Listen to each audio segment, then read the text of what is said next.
Dan, I participated with a project where the recycling was all thrown into one bin instead of the three different, or the different blue bins. Everything was went in.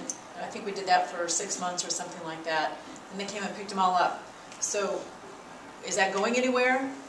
That's called single stream recycling. Okay. So you don't sort it at the curb, it just goes into one bin. Mm-hmm. And then the contractor comes by with an automated truck, right? The arm reaches out, grabs it and dumps it. Mm-hmm. And then they go to the next house. Then what they do is they take that to a facility, it gets dumped on the floor, and then it gets baled.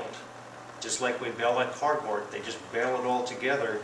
Those bales then are sold to a sorting facility, and that's all done automatically. They just dump it in there, and it's got these little air jets and these eyes and everything, and it sorts, you know, and it's shaking, and it's doing all that. The plastic bottles, and the aluminum, the tin, the paper, the cardboard.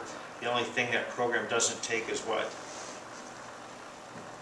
Plastic? Oh, glass. Glass. Oh, glass. Yeah, you have to put glass separately. It's very hard on the equipment.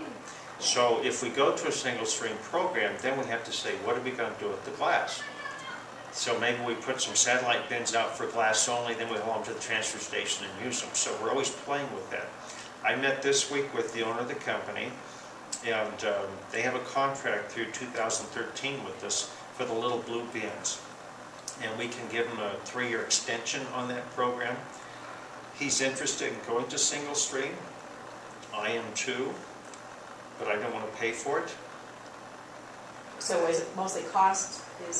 Cost, yeah. So without getting into the details, when we signed a new contract effective January 1 of 2007, the contractor used to get paid for only those households that signed up for recycling. So if we've got 10,000 households in town, like I showed, and 5,000 of them sign up for recycling, then he gets paid for 5,000 houses times the unit price. Under the new contract that took effect January 1, 2007, he got paid for every single household in the city, whether they recycled or not. So if you've done Finance 101, when does the contractor make the most money? When people don't recycle. Mm-hmm. When he doesn't pick up one kind of recyclables. His curve is like this. If nobody recycles, I make a lot of money. If one person recycles, now I got to hire somebody in a truck and they got to go get it. Now 10 and 2, and now pretty soon everybody in the city's recycling. I got to get a second truck. I'm still getting paid the same amount. See, it's not a good incentive. Yeah. So right after we signed those contracts, they wanted to go to a single stream. In fact, they came to the city and said, "Hey, we got this great idea. It's convenient. It works. This and that, you know." And I just basically dug my heels and said, "I'm not paying," because they wanted more money too.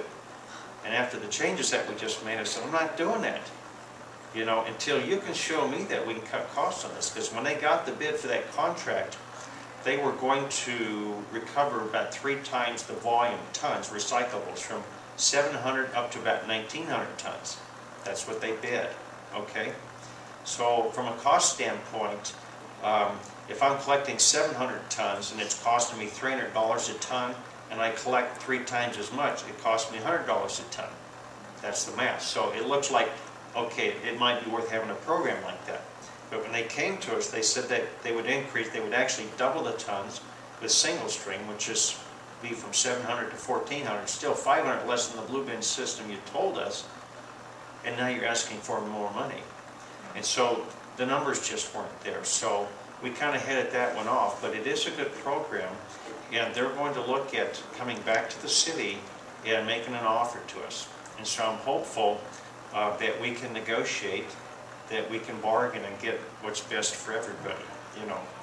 Because he's going to gain too. If he doesn't have 2 people on the street, he saves money there. If he goes automated, it cuts on his workman comp premiums, but also claims, you know, and it's cheaper. So we got to play smart too. I just know in our neighborhood there were a lot more people participating because they didn't have to go through the trouble of trying to, you know, what goes in which bin. It all went in, except for the glass, into the same bin. Did we talk at all about how we can get recycling bins more on campus here? A lot of our buildings don't have recycling bins. I know our residence halls don't have any, and some buildings just don't have enough, or don't have something, like we don't have bins for glass, or we don't have bins for plastic in some buildings. Is there a way that we could get more recycling bins on campus? Well, again, LC is a commercial entity, and we don't have a commercial contract for recycling. It's a voluntary type thing. I think you missed that picture because we have a good picture up there of what voluntary recycling looks like from the commercial. That was a commercial load that I showed you. And so part of it is because we don't have incentives in there for that. But I think if you were to work with me, we could probably find something and make it work, because you're very close to the residents, right? Right. And the truck goes by, so if we're able to say, hey, if we can do this, would you be willing to come by and do that and pick it up, type thing. So it's not out of the question. In fact, somebody from the college called me, a student, I think that was part of the housing, called me last fall or last spring. It's been a while ago, and then I never heard from him again. Is his name Alex? I don't remember. Okay. Yeah, the students in Talkington Hall, they collect their cans, and they have cardboard boxes that they use, and they've been piling up underneath the stairwell because they don't have time to take it to the recycling center. Yeah. They have no one to pick it up. I know we have a part-time employee here that goes around and picks up the recycling, but we don't have a consistent operation. Do you know what Sodexo? Does Sodexo have the contract here? Yes. Do you know what they do with their cardboard and everything?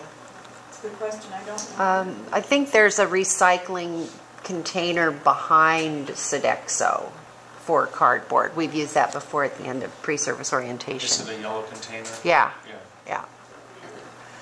Yeah, so, I mean, those kind of things, I think probably the best way to answer that would be if someone were willing to take the lead and just do a real quick inventory of, if you will, products and processes. Here's the process that we have on campus, here's the waste outputs. Or here's the products we purchase or use, and here's the excess, what can we do with it?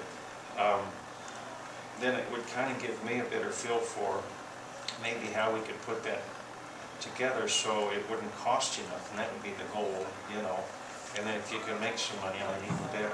Hard to do, but not out of the question. Recycling is education, education, education. You have to keep repeating your message.